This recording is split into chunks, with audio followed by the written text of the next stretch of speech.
इत्तेहाद council मखसूस नशिस्तों की हकदार नहीं, सुप्रीम कोर्ट आईनी बेंच के मखसूस नशिस्तों के केस में रिमार्क्स। जस्टिस जमाल मंदखोइल ने कहा, सुन्नी इत्तेहाद कौंसिल पार्लिमानी बन सकते थे लेकिन मखसूस नशिस्तों के हकदार नहीं होंगे। आर्टिकल 225 का इस केस में इत्तलाक कैसे होता है? जस्टिस मुसर्रत हिलाली ने रिमार्क्स में कहा, आजाद अरकान ने जीती हुई पार्टी में शामिल होना था। जस्टिस मोहम्मद अली मजहर ने रिमार्क्स में कहा, अदालत ने इलेक्शन कमीशन के नोटिफिकेशन को कलअदम करार दिया था।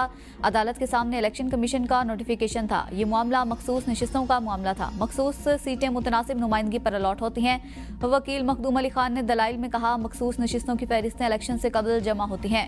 कागजात नामजदगी पर गलती पर मामला ट्रिब्यूनल के सामने जाता है। नोटिफिकेशन से अगर कोई मुतासर होता है तो अदालत को नोटिस करना चाहिए था। आर्टिकल 225 के तहत किसी इलेक्शन पर सवाल नहीं उठाया जा सकता।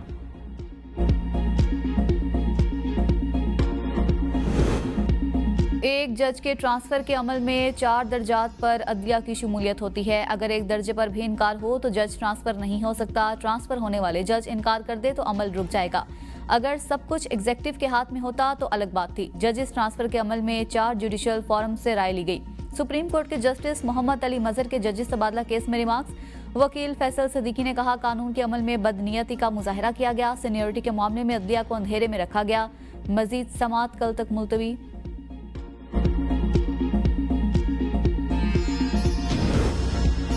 जिना हाउस हमला केस के मुलजिम रजा अली की जमानत मंजूर। सुप्रीम कोर्ट ने रिहाई का हुक्म दे दिया। मुलजिम रजा अली की जमानत 2 लाख रुपए के मुचलकों के इवज मंजूर की गई। मुलजिम पर क्या इल्जाम है? जस्टिस हाशिम काकड़ का इस्तिफसार। वकील ने कहा, मुलजिम पर सब इंस्पेक्टर को पत्थर मारकर जख्मी करने का इल्जाम है। शरीक मुलजिम जैनुल आबिदीन की जमानत मंजूर हो चुकी है। जस्टिस हाशिम काकड़ ने रिमार्क्स में कहा, 2 लोग एक ही पुलिस वाले को जख्मी कैसे कर सकते हैं? प्रोसिक्यूटर साहब, पुलिस वाले ने एक ही इल्जाम 2 लोगों पर कैसे लगा दिया? इल्जामात तो आप हर रोज कोई ना कोई नया लगा देंगे। आप भी कभी जूनियर वकील रही हैं, जमानत होने दें। हुकूमत और IMF के दरमियान बजट से मुतल्लिक मुख्तलिफ उमूर पर डेडलॉक बरकरार। विफाकी तरक्याती प्रोग्राम समेत दीगर बजट अहदाफ पर IMF का एतराज। तरक्याती बजट का हतमी फैसला करने में भी हुकूमत को मुश्किलात का सामना। ज़राए प्लानिंग कमीशन का कहना है, तरक्याती मनसूबों का थ्रो फॉरवर्ड 10,000 अरब रुपए से तजावुज कर गया। वज़ीर आज़म ने 500 तरक्याती मनसूबों पर वजारत मनसूबाबंदी से तफसीलात तलब की हैं। 500 तरक्याती मनसूबों में अक्सरियत इंफ्रास्ट्रक्चर के मनसूबे हैं। वजारत खजाना और वजारत मनसूबाबंदी के दरमियान अब तक अहदाफ का तयन नहीं हो सका। बजट के लिए सालाना मनसूबाबंदी कमेटी का आज इजलास बुलाया गया। इजलास मुलतवी कर दिया गया है। पाक भारत कशीदगी में पीपल्स पार्टी समेत तमाम सियासी जमातें अपनी अफवाज के शाना बशाना खड़ी हुई। भारत को मुंह की खाना पड़ी। सदर मुमलिकत आसिफ अली जरदारी का गवर्नर पंजाब सरदार सलीम हैदर खान की क़यादत में वफ़द से मुलाकात। कहा, पाकिस्तान है तो सियासी जमातें हैं। पीपल्स पार्टी ने हमेशा मुल्क और जमहूरियत की खातिर कुर्बानियां दी। पीपल्स पार्टी पंजाब में मुतहरिक और फाल हो गई है। पीपल्स पार्टी मजदूरों, मेहनत कशों, सरकारी मुलाजमीन और फंसे हुए तबके की जमात है। गवर्नर पंजाब ने कहा, बिलावल भुट्टो अवामी मैंडेट से मुल्क के अगले नौजवान वजीर आजम होंगे।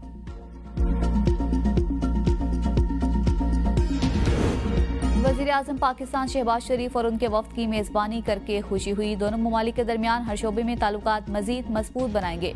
तुर्किया के सदर रजब तैयब अर्दवान ने एक्स पर अपने पैगाम में कहा, वजीर आजम पाकिस्तान के साथ मुलाकात में कई अहम उमूर पर तबादला ख्याल किया।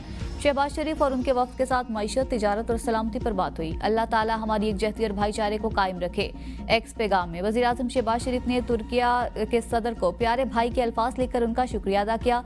इस्तांबुल में सदर रजब तैयब अर्दवान से मुलाकात का एजाज हासिल हुआ, जिसमें हालिया पाक भारत तनाज़े में पाकिस्तान की गैर मुतज़लज़ल हिमायत पर सदर अर्दवान का शुक्रिया अदा किया, जिसके नतीजे में पाकिस्तान ने शानदार फतह हासिल की। मुलाकात में कसीरुल जहती दो तरफा ताल्लुकात, खुसूसन तिजारत और सरमायाकारी में जारी पेशरफ्त का जायजा भी लिया गया।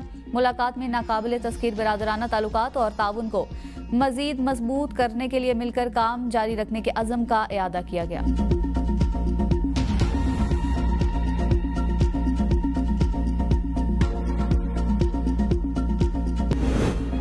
हुकूमत का सनती और ज़रई सार्फिन के लिए सरप्लस पावर पैकेज लाने का फैसला। इजाफी बिजली के इस्तेमाल पर 9 सेंट फी यूनिट का मुराती रेट तजवीज़। इब्तदाई तौर पर पैकेज का दौरानिया 3 साल रखने की तजवीज़। Green field industries, data centres और क्रिप्टो माइनिंग ऑपरेशंस भी इस पैकेज से मुस्तफीद हो सकेंगे। मुतासरीन को करीबी अस्पताल मुंतकिल कर दिया। विफाकी दारुल हुकूमत में ट्रैफिक कवानीन की खिलाफ वर्जियों के खिलाफ इस्लामाबाद ट्रैफिक पुलिस का क्रैकडाउन। बगैर लाइसेंस, बगैर परमिट और कम उम्र ड्राइवर्स के खिलाफ भारी जुर्माने आयद। गाड़ियां थाने मुंतकिल की जाएंगी। लाइन तोड़ने, वन व्हीलिंग करने और ओवरलोडिंग पर भी सख्त जुर्माने होंगे।